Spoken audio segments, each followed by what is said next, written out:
All right, today, something that I experienced, and it's really a stupid thing for me to talk about, but I think it's important because I don't think I'm alone with this kind of observation. And I'm just putting it out there because it's a very foolish thing. I come from a family where, when it comes to food, we're very liberal. Like we invite friends, family, neighbors, and it's a whole feast. Like there's no hesitation on the amount and the quantity that we share amongst ourselves, with our friends, our family, our peers. And I happened to notice the same thing with the company that I kept, like my friends, my colleagues, my work colleagues, my mentors. They were the same. They were very I have an Italian friend growing up, and food was no different than having like coffee and chatting amongst friends. It was a social experience. There was no magnifying glass or, let's see, keep an eye on how much she's eating or he's eating. Friends, I've been around friends that are Greek, and again, it's no different than having like drinks and coffee. Food is no more than having drinks and coffee with friends and our relatives or extension of friends.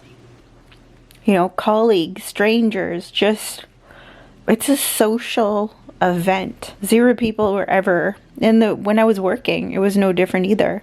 They weren't stingy at all. They were just like me, and what I'm used to in terms of like no hesitation with food. Very generous when it comes to food. Like there's no magnifying glass on taking and note taking on like how much each individual that we've invited or is in our presence should be taking. With that being said, I did have the unfortunate experience, a relationship from the past and their family that'll go unnameless. They know who they are. Now, I'm going to label it as an ethnicity thing. I know there's groups, like I've mentioned, there's groups of different types of people all over the world. And I had the unfortunate experience of being part of such a group that was very, notorious for being very cheap and stingy for things like food. Within the family, it was like protocol that the father, the man of the house, would get like all the food, even the last bits that were remaining, that was tasty. The working men of the family would get majority of the food. It was just the times that we were living in. It wasn't like, it was a very lucrative time. Like, it wasn't recession. It wasn't like periods where the income was low. Like the family itself isn't, and they promote the fact that they're not like poor, but they really live like on a poverty level. So I don't understand why they even live in a house that they're proud of, saying, oh, it's $1 million home, or it's $1 million $500,000 home, or what have you. When it comes to food, they're so like penny pinching and very that they would particularly like point out and note the bad people for eating the last bit of a dish. This family would even go as far as to like hide food at the back of the fridge so that nobody would see, so that later on at night they can take it from the back of the fridge and then go home with it, take it home with them. For me, you know, food, there's good deeds when you're giving people food, you know, and I don't do it particularly to get like a good point for giving out food or feeding people. But I think, you know, for the people that need food, where's the hesitation, you know? I remember, it's, okay, so I do want to point out that it's not ethnicity or race specific. When I was growing up, there was a lady, it was a white lady, I think she was like Hungarian or something. Oh my goodness, this woman had a heart of gold. She had all the neighborhood kids and she would feed them. Like, there was no limitations. Mind you, I was never really much of an avid eater, because I'm what you call a picky eater. So I eat not as much, but stupid to think that, you know, there's people out there that think like the quantity of food when they're not living in a third world suffering country. And the same thing for a really lovely like Iranian neighbor that we had. Like, it was just friends, but you know, their friends would be invited and there was no shortage of like food and, you know, just food, right? It was just, there was no shortage of it, and there was no like microscopic like observing or like commentary that, oh, that kid ate too much, or this kid, you know, she's like, or he is like, you know, they're eating all of our food. You know, and this is back in the 80s, whereas the little penny pinching that I observed, that I experienced, and I was unfortunately a part of, was like in the 2010 year, 11, 12, 30, like, it was just shocking. You know, another beautiful soul.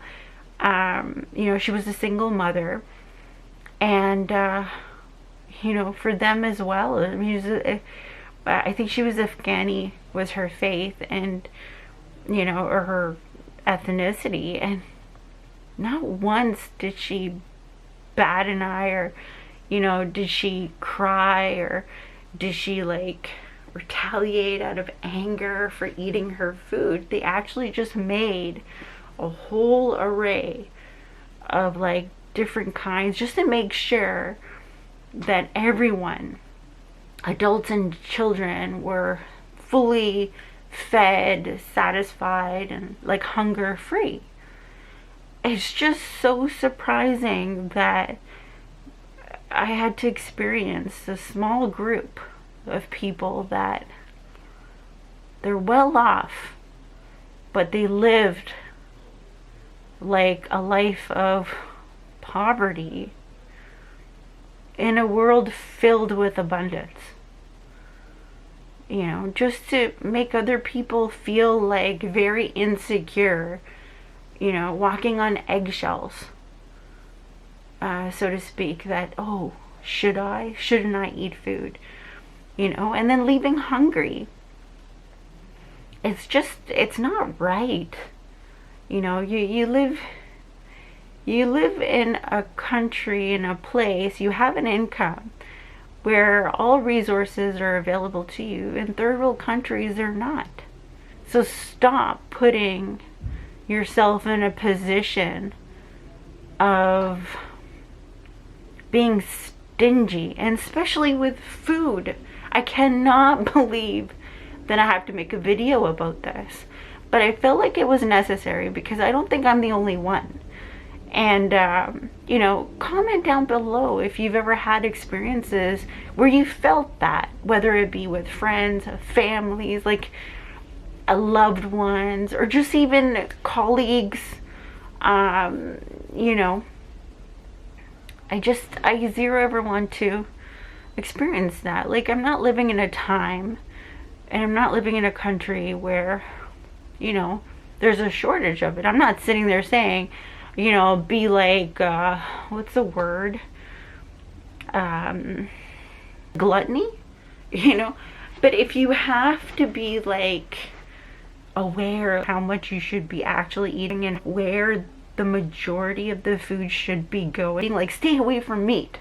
The meat should be for, you know, the men of the family, or the working men of the family, or the adults of the family. I mean, if there's a religion or a faith out there, I'm glad that I'm not part of it. I don't respect that. I believe, you know, God, like, food is there for nutritional value, and it should be like no different than just doing a worldly act. You know, if you're going out of your way to give donation, like, what's the best form of donation than feeding someone that's hungry? I don't care what level of, you know, income they're coming from.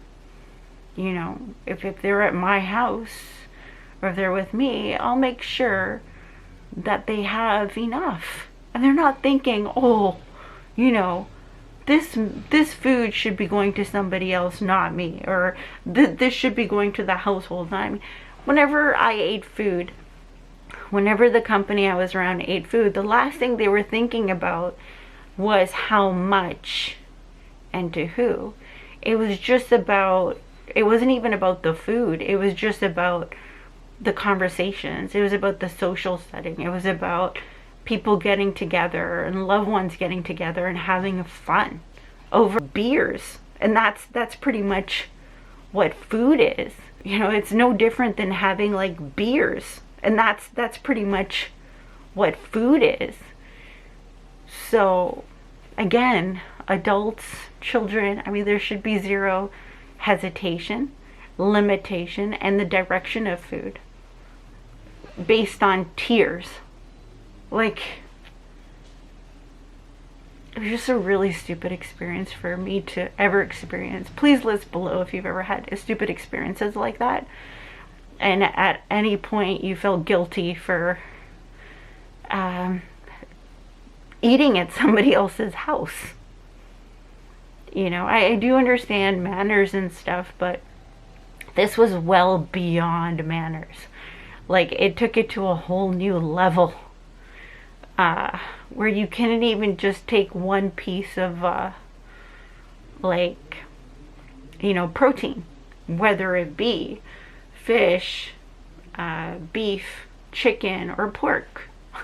One, you know, without feeling like all eyes on you. Like, you know, like, I can't say lions, because lions, I didn't feel like it was lions at all. They were more like vultures or hyenas trying to, like, pay attention. And then if you did happen to take, it was like you're a bad person. Zero anybody should ever feel bad and feel like they are a bad person for taking any amount of food, no matter what their age. I just feel like, you know, if you're asking for a gathering and you're inviting all these people, you know, it's a social element, like no different than, hey, let's get together over a couple of drinks, and leave it at that. Leave it at that. Anyhow, that's all I have for you. I'm very disappointed at some of the people I've met, for sure. Again, it's just the small, like, one person, two people, like, you know, maybe five people max. But yeah, then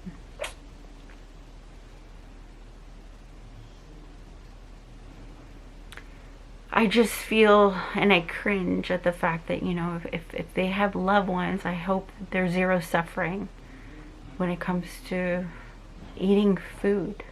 To be under that kind of mental pressure every single day,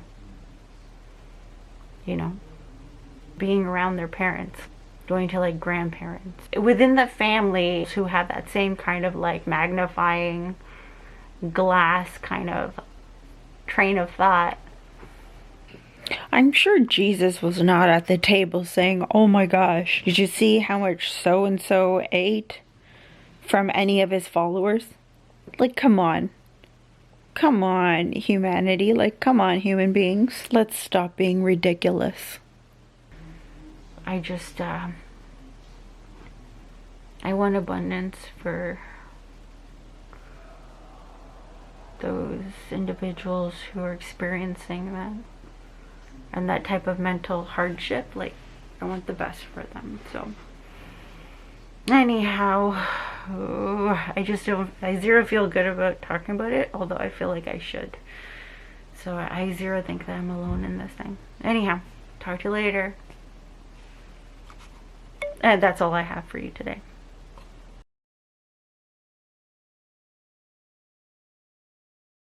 Subscribe.